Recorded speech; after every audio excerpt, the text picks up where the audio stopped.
పూర్వముకుడు అను భక్తుడు గానపురాణ శ్రీగురునిపై అపార భక్తి విశ్వాసాలతో వారిని సేవిస్తుండేవాడు.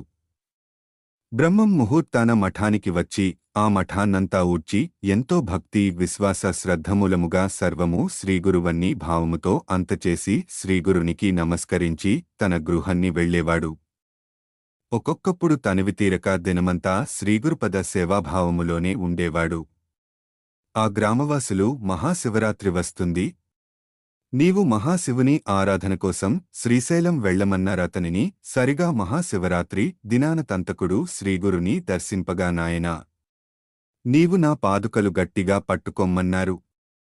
కనులు మూసి తెరచేసరికి ఆతడు శ్రీశైలంలో ఉన్నాడు. శ్రీగురుడతనికి శ్రీశైలంలో గల విషయాలన్నీ చెప్పుట చేత అచ్చట అన్ని వింతలు చూసి శ్రీశైల మల్లికార్జునుడు తన గురువుగా దర్శించాడు. ఆ ఊరి వారందరూ శ్రీశైలములో కానుపించి నీకు నీ గురువే శ్రీశైలమన్నాడు, మరెందుకిచ్చటికి వచ్చావు అని అడిగారు. ఆ పద్మశాలి వినయ సంభ్రమాశ్చర్యాలతో తన గురువు మహిమతో ఇచ్చటికి వచ్చానని ఎంతగా చెప్పినా వారెవ్వరూ నమ్మలేదు.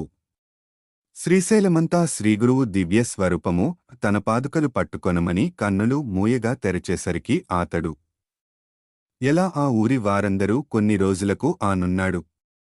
ఆ కానికి వచ్చి ఆతడు చెప్పిన విషయాలు నమ్మి శ్రీగురునీకు అందరూ అద్భుతాశ్చర్యాలనందారు. శరీరమంతా కుష్ఠువ్యాధి గల నందిశర్మను అతను తన ఆపోడానికి తుల్జాపురాణ గల భవానీదేవిని హృదయముగా ఆరాధించాడు.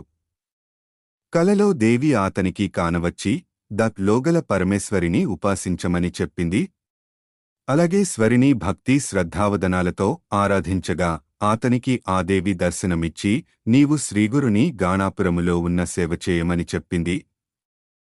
ఆ దేవి చెప్పినా నందిశర్మకు మాత్రం ఇంత దేవతా స్వరూపాలు ఈనారోగము పోగొట్టలేకపోతేలు మనిషి ఎలా కుదుర్చగలుగుతాడు?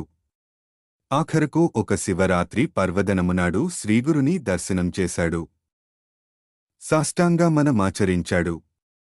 నందిశర్మ, ఎంతమందో దేవతలే లేని నీ ఆరోగ్యాన్ని ఒక మనిషి వల్ల అవుతుందా అనే సందేహం వేదికదా?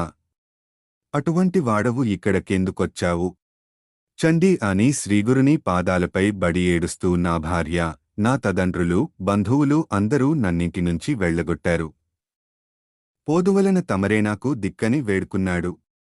ఒక శిష్యుని పిలిచి నందిశర్మను తీసుకుని వెళ్లి సంగమములో స్నానాలు చెయ్యమని అని ఆజ్ఞాపించాడు.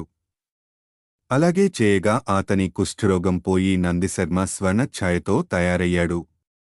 శ్రీగురువు నందిశర్మ నాలుక మీద విభూతి వేయగా ఆతడాసువుగా శ్రీగురువు గూర్చి శ్లోకాలు చెప్పాడు.